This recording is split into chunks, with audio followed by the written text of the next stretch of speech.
राजीनामा दिला आहे आमदारकीचा आणि पक्षाचा, काय सांगाल?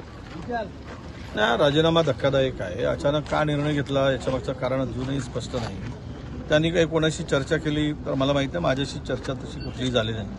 म्हणजे त्यांच्याबरोबर मी गेले 2007 पासून आज 16 वर्ष झालेत त्यांच्याबरोबर मी काम करतोय. त्यांच्या मंत्रिमंडळामध्ये मी काम केलेलं आहे, एक नाही दोनदा काम केलेलं आहे राज्यमंत्री म्हणून.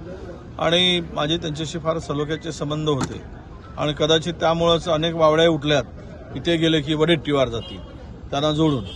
यामध्ये काही तथ्य नाही. मी आता मतदारसंघामध्ये फिरतो आहे, त्यांच्या जाण्याचं कारण ते स्पष्ट करू शकतील.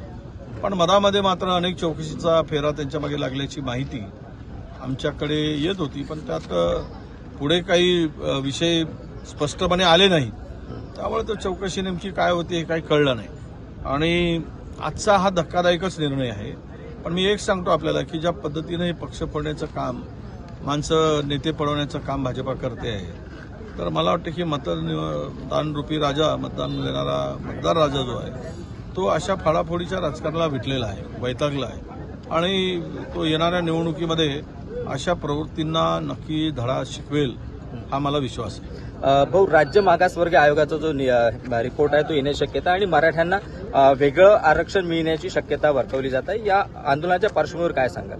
नाही, वेगळ्या मराठ्यांना आरक्षण देण्यात कुणाचाही विरोध नाही. 50% त्यांना नको, ओबीसीच्या वाट्यातून नको, ही भूमिका आमची स्पष्ट आहे. जर जरांगेंना काहीतरी बोलत असतील, ते म्हणतील की आता मधामध्ये सगळे सोयरेचा निकाल त्यांनी ते JR काढला किंवा ऑर्डिनन्स काढला. आता ते 26 पासून होणाऱ्या अधिवेशनामध्ये हा कदाचित बिल येऊ शकतो, त्याच्यावर आमचं लक्ष आहे. त्या बिलामध्ये काय प्रावधान केलं आहे आता नक्की सांगता येत नाही. पण सगळे सोयऱ्यामुळे मात्र काही शिल्लक राहणार नाही, ओबीसीचं प्रचंड नुकसान होईल. तो निर्णय शासनाने परिपत्रक कदाचित रद्द करतील आणि बिल आणून त्यामध्ये स्वतंत्र जर आरक्षण देत असतील तर मराठ्याला स्वतंत्र आरक्षण देण्याला कोणाचाही विरोध असण्याचं कारण नाही. पण ओबीसीच्या वाट्यातून जर देणार असाल आणि ओबीसीच्या आरक्षणाला धक्का लावणार नाही धक्का लावणार असाल तर मात्र आम्हाला आमची भूमिका त्याला स्पष्टपणे विरोध करण्याची आहे आणि ते आम्ही विरोध करू.